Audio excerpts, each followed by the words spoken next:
Hello students, welcome to Pharmacy Notes by US. Today we discuss micromeritics part 6. So let's start. Then we discuss method to determine particle size by sedimentation method. इससे पहले की video में अपन ने optical microscopy and सिविंग देखा था। Optical microscopy में अपन ने देखा था कि जो पार्टिकल साइज का डिस्ट्रीब्यूशन है वो ऑप्टिकल माइक्रोस्कोपी से अपन निकाल रहे हैं, वाइल जो सिविंग मेथड है वो वेट डिस्ट्रीब्यूशन के बारे में बता रहा है। आज अपन बात करेंगे सेडिमेंटेशन मेथड की। सेडिमेंटेशन मेथड के अंदर अपन 0.082300 माइक्रोमीटर तक पार्टिकल को डिटरमाइन कर सकते हैं और it is also wait distribution method, यानी कि वेट डिस्ट्रीब्यूशन को अपन इसमें आसानी से पता लगा सकते हैं। बात करें सेडिमेंटेशन मेथड की तो इसके अंदर अपन को तीन मेथड पढ़ने को मिलेंगे, एंडरसन मेथड, बेनेस मेथड एंड हाइग्रोमीटर। अपने सिलेबस में एंडरसन पिपेट मेथड के बारे में डिस्कशन है कि एंडरसन पिपेट मेथड से अपन जो वेट डिस्ट्रीब्यूशन है वो कैसे कैलकुलेट करते हैं, पार्टिकल साइज को कैसे डिटरमाइन करते हैं। इसके अंदर अगर अपन सबसे पहले बात करें सेडिमेंटेशन, तो सेडिमेंटेशन जब भी टर्म यूज आएगी यानी कि ऑब्वियस से अपन सस्पेंशन की या फिर ऐसे सिस्टम की बात कर रहे हैं जहाँ पे जो दूसरा सिस्टम है वो पार्टिकल के रूप में डिस्पर्स है, लाइक सस्पेंशन जहाँ पे पार्टिकल इनसॉल्युबल रूप में प्रेजेंट है, इमल्शन जहाँ पे ग्लोब्यूल डिस्पर्स्ड हैं, उन सब में सेडिमेंटेशन मेथड अप्लाई होगा। की बात करें एंडरसन पिपेट मेथड की तो क्या क्या एप्लीकेशंस हैं या फिर एंडरसन पिपेट मेथड क्या क्या काम आता है।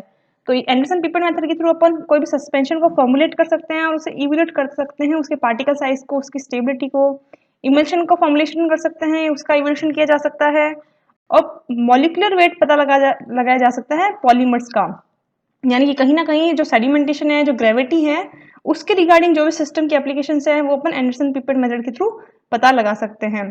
The particle size in the subsieve range can be obtain by gravity, यानी कि जो भी ग्रेविटी से रिलेटेड है, यानी कि पार्टिकल का साइज अपने को पता लगाना है, मॉलिक्यूलर वेट पता लगाना है, तो अपने को पता है कि अगर अपन इसको वाटर के अंदर या किसी सॉल्वेंट सिस्टम के अंदर डिस्पर्स करेंगे तो after time particle will settle down by its gravity, bigger particle settle first and smaller particle settle at last। तो उसके आधार पे अपन उसको अलग अलग सैंपल में डिस्ट्रीब्यूट कर सकते हैं और पार्टिकल साइज को जज कर सकते हैं, एक higher range to the lower range. Sedimentation को अगर अपन एक्सप्रेस करें तो स्टोक्स लॉ ने कहा था कि इन चीजों का अगर आप ध्यान रखेंगे तो जो आपके पार्टिकल्स हैं, जो स्फीयर हैं, एक कांस्टेंट रेट पे नीचे की तरफ सेटल डाउन होंगे।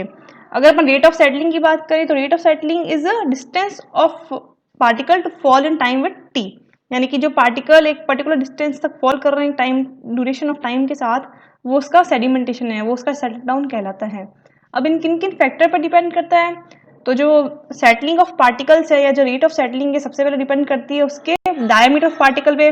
जितना बड़ा डायमीटर होगा उतनी ज्यादा सेटलिंग होगी। डिपेंड करता है डेंसिटी ऑफ लिक्विड पे, डेंसिटी ऑफ डिस्पर्स्ड पार्टिकल पे, ग्रेविटेशनल फोर्स पे। जितना ज्यादा ग्रेविटेशनल फोर्स अप्लाई होगा उतनी ज्यादा रेट ऑफ सेटलिंग होगी, या फिर जितना बड़ा पार्टिकल होगा उतनी ज्यादा ग्रेविटी होगी अप्लाइड, और जितनी ज्यादा ग्रेविटी होगी पार्टिकल उतनी ही जल्दी सेटल होंगे। फिर है एन विस्कोसिटी, जितनी ज्यादा सस्पेंशन की विस्कोसिटी होगी रेट ऑफ सेटलिंग उतनी ही स्लो होगी, यानी कि बाकी सारे के सारे फैक्टर्स डायरेक्टली प्रोपोर्शनल है एक्सेप्ट विस्कोसिटी। अगर अपन diameter of particle, mean diameter निकालें तो the formula is viscosity distance of fall in time T upon densities and gravitational force and time. इस तरीके से इक्वेशन है जो सॉल्व होकर आती है। Equation good only for sphere particles falling freely at constant rate without hindrance, यानी कि ये जो इक्वेशन है केवल उन पार्टिकल्स पे अप्लाइड है जो कि बिना किसी हिंड्रेंस के नीचे की तरफ सेटल डाउन हो रहे हैं, यानी कि एक पार्टिकल दूसरे पार्टिकल से टकराव नहीं कर रहा या कोई दूसरा फैक्टर उनके ऊपर अप्लाइड नहीं है। कंसंट्रेशन की बात करें कि कौन कौन सी चीजें अपने को जब अपन सेडिमेंटेशन मेथड अप्लाई कर रहे हैं तो वहां पे ध्यान देनी चाहिए। तो सबसे पहले कि भाई, क्योंकि अपने को पता है कि वो जो लॉ है वो तभी अप्लाई होगा जब एक पार्टिकल को दूसरा पार्टिकल हिंडर नहीं करे, और पार्टिकल एक दूसरे को कम से कम हिंडर कब करेंगे, जब पार्टिकल्स कम है, यानी कि सिस्टम है जो डाइल्यूट फॉर्म में है, 1 से 2% कंसंट्रेशन ही है, कंसंट्रेटेड सिस्टम नहीं है। दूसरा, जो लार्ज पार्टिकल है वो पहले सेटल डाउन होंगे, small particle at last settle down होंगे। तो ये चीज अपने को जो टाइम इंटरवल है डिफरेंस का वो भी ध्यान रखना पड़ेगा। सस्पेंशन डाइल्यूट होना चाहिए, क्योंकि अगर कंसंट्रेटेड होगा तो पार्टिकल आपस में इकट्ठे होंगे, क्लम्प्स बनाएंगे और एरर क्रिएट करेंगे।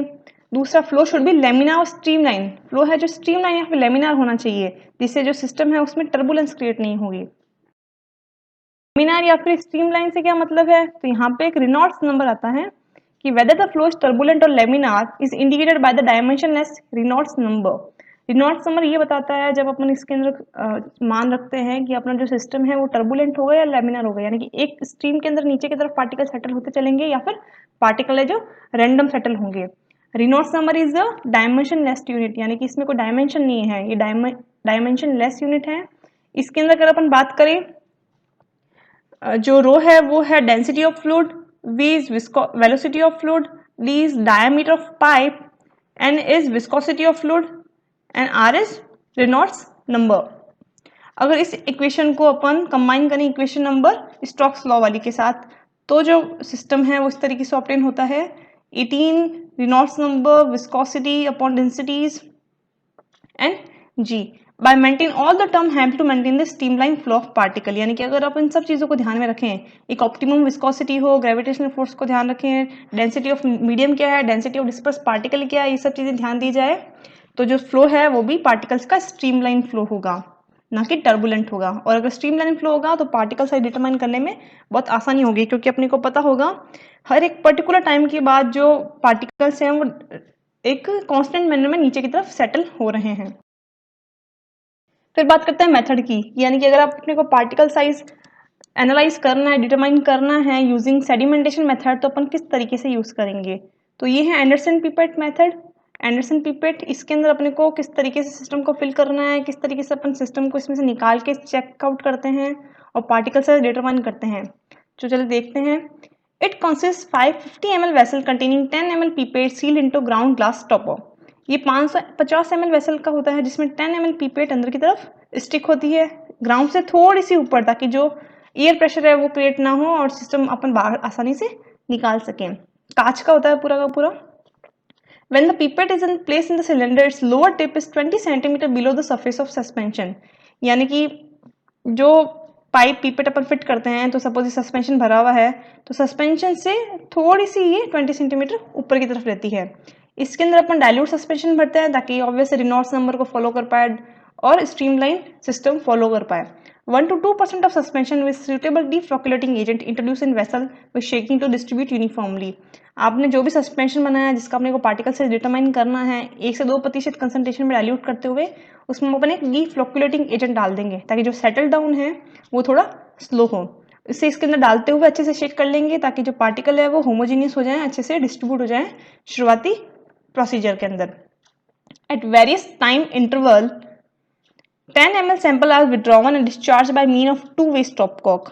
अब एक पर्टिकुलर अपन टाइम ड्यूरेशन मान लेंगे कि अपने को ये कितने घंटे के लिए करना है, 2 घंटे के लिए करना है, 5 घंटे के लिए करना है। फिर हर एक 10-10 मिनट्स से, सपोज अपने को 60 मिनट के लिए करना है, तो हर 10-10 मिनट से अपन सैंपल को विड्रॉ करते चलेंगे। अब अपने को पता है कि पार्टिकल है डिफरेंट साइज के इसके अंदर अवेलेबल है और ग्रेविटी यहाँ पे लग रही है, तो पार्टिकल नीचे की तरफ सेटल होते रहेंगे। तो हर 10 मिनट बाद नीचे की जो अपन सैंपल ले रहे हैं या ऊपर का जो अपन सैंपल ले रहे हैं, वहां पे जो पार्टिकल साइज है पहले से कम कोर्स होंगे। यानी कि अगर सपोज अपन ऊपर का सिस्टम 10 ml क्वार्ट उठा रहे हैं, तो शुरू में पार्टिकल यहाँ बड़े होंगे, बट ग्रेविटी 10 मिनट बाद वो पार्टिकल नीचे की तरफ सेंटीमेंट हो जाएंगे। अब अगले नेक्स्ट सैंपल में पार्टिकल उससे छोटे आएंगे, उससे भी नेक्स्ट सैंपल में पार्टिकल उससे भी छोटे आएंगे, और सबसे लास्ट सबसे छोटे पार्टिकल होंगे। यानी कि अपने को इस 60 मिनट में 10-10 ml के जब अपने सैंपल विड्रॉ किए तो अपने पास 6 रेंजेस आ गई, the most larger size particles and the smallest particle size. अब इन सबका रेंज कैलकुलेट करते हुए, पार्टिकल साइज नंबर ऑब्टेन करते हुए अपन इसे चेक करेंगे, सैंपल को अपन इवैल्यूएट करेंगे, वे करेंगे और एनालाइज करेंगे। एक तरीका तो ये है कि आप पार्टिकल साइज देख लो, दूसरा तरीका ये है कि जो आपने सिस्टम लिए हैं 10 ml के अलग अलग, इन सबको आपने अलग अलग पेट्री डिश में रखा, आपने सॉल्वेंट को इवैल्यूएट किया और सैंपल को वे कर लिया और एनालाइज कर लिया। एनालाइज करने के बाद अपने को ये पता चलता है कि जो सबसे बड़े पार्टिकल हैं वो कितने वेटेड के हैं और सबसे जो छोटे हैं वो कितने हैं। आपके पास पार्टिकल साइज आ गया, आपके पास वेट ऑफ पार्टिकल आ गया। Right now you have to make a statistical diameter curve which is between weight and particle number. So the curve between cumulative weight under size and the particle diameter will be plotted. I hope you understand and enjoy the video. Please like, share and subscribe. Thank you.